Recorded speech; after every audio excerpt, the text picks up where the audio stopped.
Nobody 2 is the direct sequel to this very fun action film, which came out in 2021, right at the tail end of COVID, and it stars Bob Odenkirk once again as Hutch, the workaholic assassin. And Hutch is taking his family on a much-needed vacation to the small tourist town of Plummerville. But he soon finds himself in the crosshairs of a corrupt theme park operator, a shady sheriff, and a bloodthirsty crime boss. Now, for an hour-and-a-half movie, that's a lot going on. But even though it feels like it's a lot, you don't really feel it because the pacing of this movie I thought was perfect. And look, some people might argue that a sequel to Nobody was not really necessary. Especially in the days of streaming, a sequel to Nobody might not make the studio a whole lot, especially when you consider where ticket prices are right now. But I'm going to tell you this out of the gate. If you're a fan of action movies, especially if you loved the first Nobody movie, which didn't really make a lot of money anyway because it came out during the pandemic, then yeah, I would say absolutely go support this film. I might even put this, I don't know yet, I might put this on about equal footing with the first one in terms of overall story quality. I don't think there was an action set piece in this movie that equaled the bus fight sequence from the first one, which was just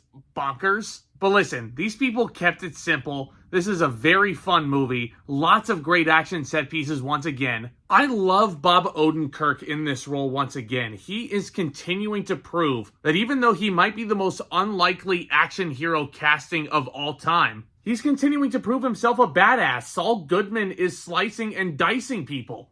You know, something that felt like a novelty 4 years ago, it still works. He's still a badass. A lot of people in this movie are good. Connie Nielsen as the love interest, Becca, is very good. Christopher Lloyd playing the father, making his return. He is really fun, albeit in a much more smaller role. You also have the son of Tom Hanks, Colin, playing the role of the sheriff in this. He is so freaking intimidating. It's like the polar opposite to every role his father has ever played. Because, man, this guy is corrupt. And you want to talk about villains? Let's talk about Sharon Stone.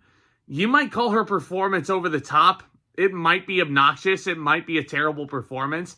But I feel like Sharon Stone knows what kind of movie she's in. The Nobody franchise is supposed to be silly. This whole premise is built around a joke. An everyday man, an everyday father becoming a badass, killing people with pencils. Actually, no, that's John Wick 2 I'm thinking of. But you get what I mean, like, this movie is not really taking itself overly seriously. And if you don't feel like this story has much of substance, maybe it's not supposed to. And I think the director, and again, I'm sorry if I'm going to mispronounce this name, I'm just going to put it right down below. Different director from the first movie, Ilya Naishuller. I think this director understands the content that he's making here. And he knows how to craft some good action sequences. These are really, really crisp. And the fight choreography is very fun. The weapons and the kills in this one are very creative. Especially as you get towards the final climax, which takes place in the water park itself. Lots of creativity being thrown at the wall here. And I give this movie credit where it's due for that. For a $25 million budget, this movie feels like it's very simple and to the point.